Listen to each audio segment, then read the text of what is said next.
Hello everyone, welcome back to the study geek. आज हम exercise 21.1 देखते हैं। सो फर्स्ट क्वेश्चन है 11 kg plus 10 grams is equal to how many kilograms. अब हमें आंसर किलोग्राम्स में पूछा गया है, तो ये ऑलरेडी केजी में है, हमें इसको केजी में कन्वर्ट करना होगा। सो हमें पता है कि 1 kg is equal to 1000 grams, right? Therefore 1 gram is equal to 1 upon 1000 kg, right? So अब हमें 10 ग्राम्स को यानी कि छोटे यूनिट को बड़े यूनिट में कन्वर्ट करना है, तो हम डिवाइड करेंगे। आपको ऐसे याद रखना है। So 10 grams is equal to 10 upon 1000 kgs। अब इसे रेड्यूस करता है तो ये zero cut,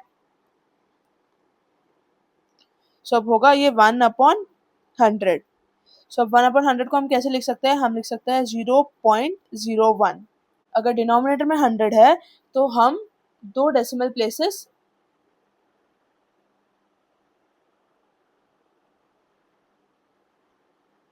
right to left move करते हैं। अगर डिनोमिनेटर में 100 है तो हम दो डेसिमल प्लेसेस मूव करते हैं फ्रॉम राइट टू लेफ्ट। तो इसलिए 10 ग्राम्स हो जाएगा 0.01 kgs। तो अब जब 11 kgs को ये ऐड करोगे तो ये हो जाएगा 11, एंड आपको ये ऐड करते टाइम ध्यान रखना है क्योंकि यहाँ पे डेसिमल पॉइंट है, तो ये ऐसे आएगा। तो इट विल बी 11 का जो 1 है उसके नीचे 0 होगा, फिर डेसिमल पॉइंट होगा एंड बाकी के वैल्यूज आगे होंगे। सो ये 0, ये 1, ये यहाँ पे पॉइंट एज इट इज आएगा 11। So this will B 11.10, so which is option 1.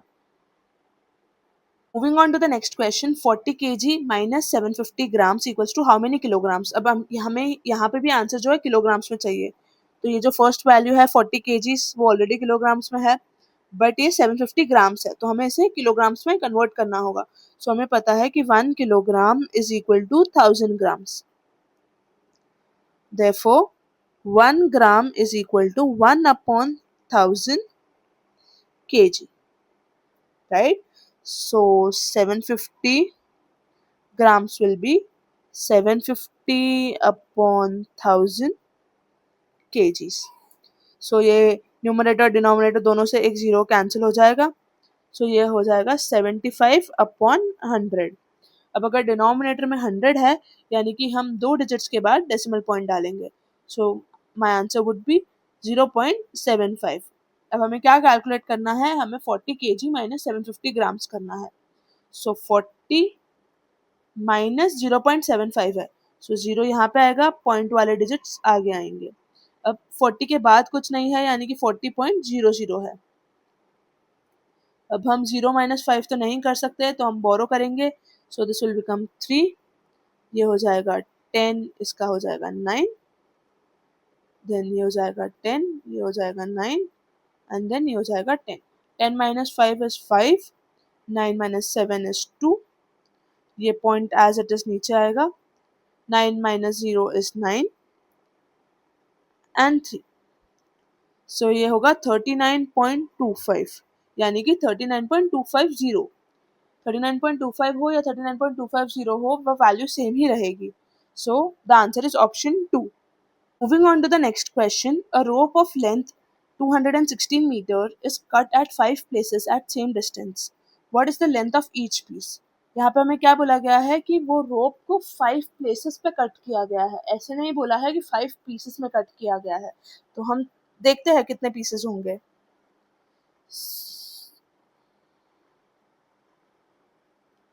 सो अगर हम इसको रोप कंसिडर करें, हम 5 प्लेसेस पे कट कर रहे हैं, 1 2 3 4 एंड 5। तो कितने पीसेस हुए? ये first piece, second, third, fourth, fifth और सिक्स्थ, मतलब टोटल 6 पीस हुए, राइट? अब हमें एक पीस का लेंथ कितना है वो कैलकुलेट करना है। तो अगर टोटल लेंथ 216 मीटर्स है एंड 6 पीसेस में कट किया गया है, तो लेंथ ऑफ वन पीस कितना होगा? 216 डिवाइड बाय 6। तो हम करेंगे 216 डिवाइड बाय 6। 6 1 जा 6, 6 3 जा 18, 3 आएगा रिमाइंडर, 6 6 36। सो एक पीस का लेंथ होगा 36 मीटर्स। हमें जो टोटल लेंथ है वो 216 मीटर्स दिया गया है, राइट। सो एक पीस का लेंथ भी होगा 36 मीटर्स। अब हमें पता है कि 1 metre is equal to 100 centimetre. So 36 meters will be 3600 centimetres. So हमारा फाइनल आंसर है 3600 centimeters, which is option 2. Moving on to the next question, if the price of 5 meters length of wire is rupees 80, what is the price of 1 decimeter length of wire? So the price of 5 meters is rupees 80. सो अगर 5 metre का price 80 rupees है तो 1 metre का price हमें कैसे मिलेगा? 80 divide by 5। So price for 1 metre is equal to 80 divide by 5। So reduce करते हैं, 5 1 जा 5, 5 1 जा 5, 3 रिमाइंडर होगा, 5 6 जा 30। सो 1 मीटर का प्राइस कितना हुआ? ₹16। ये 1 मीटर का प्राइस है।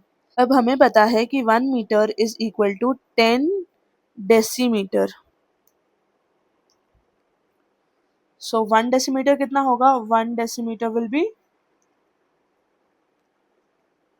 1/10 meters, which is 0.1 meters, right. So अगर 1 मीटर का प्राइस 16 रुपीज है, सो 1 डेसीमीटर का प्राइस कितना होगा? The price for 1 decimetre will B 16 into 0.1, क्योंकि 1 डेसीमीटर 0.1 मीटर होता है, इसलिए हम 16 को 0.1 से मल्टीप्लाई करेंगे, तो ये हो जाएगा 1.6 रुपीज। अब 1.6 रुपीज है, यानी कि पॉइंट के बाद अगर कुछ वैल्यू हो तो उसको हम रुपीज के केस में पैसे कंसिडर करते हैं। सो 1.6 rupees will be 1 rupee and 60 पैसे, which is option 2. So final answer is ₹1 and 60 paise. Moving on to the next question, 6.02 kilogram minus 9.7 hectogram plus 4.5 decagram equals to how many decagrams? So अब जो हमें final answer है वो डेकाग्राम्स में चाहिए, तो हम जो वैल्यूज डेकाग्राम में नहीं है उनको डेकाग्राम में कन्वर्ट करेंगे। तो पहले कन्वर्जन्स देखते हैं। So 1 kilogram is equal to 100 decagram. Similarly, 1 hectogram is equal to 10 decagram. So 6.02 kgs है, राइट। तो ये हो जाएगा 6.02 into 100, which will be 602 decagrams. Similarly, 9.7 hectograms है, सो हम उसे कन्वर्ट करेंगे डेकाग्राम्स में, तो it will be 9.7 into 10, which is equal to 97 डेकाग्राम्स। अब हम गिवन कंडीशन सॉल्व करते हैं। तो ये सबसे पहले हम 602 माइनस 97 करते हैं।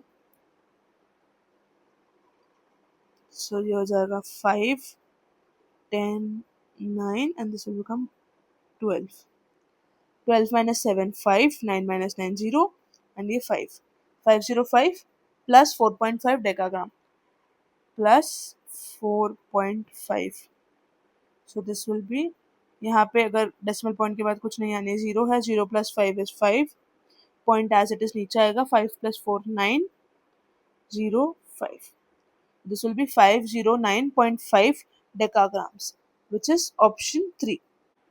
Moving on to the next question, इस वैल्यू को हमें which is 7,58,237 सेंटीग्राम्स, उसे हमें हेक्टोग्राम्स में कन्वर्ट करना देख लेता है। सो conversion is 1 hectograms is equal to 10,000 centigrams. So 1 centigram is equal to 1 upon 10,000 hectograms.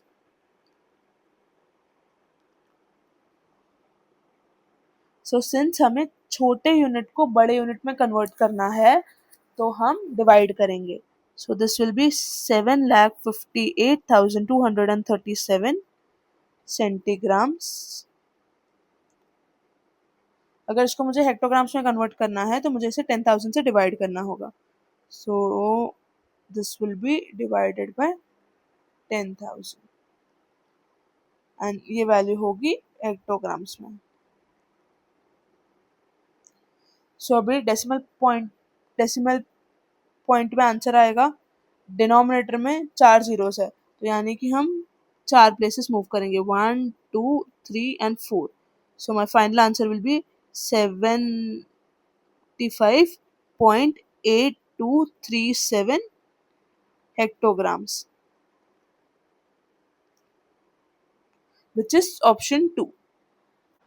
Moving on to the next question, 50 milliliters into 40 is equal to how many hectoliters?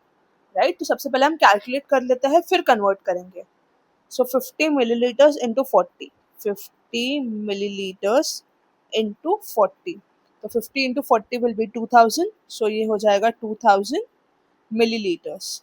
अब millilitres को litres में convert करना easy है and litre से बाकी सब conversion ज़्यादा easily कर पाएंगे हम.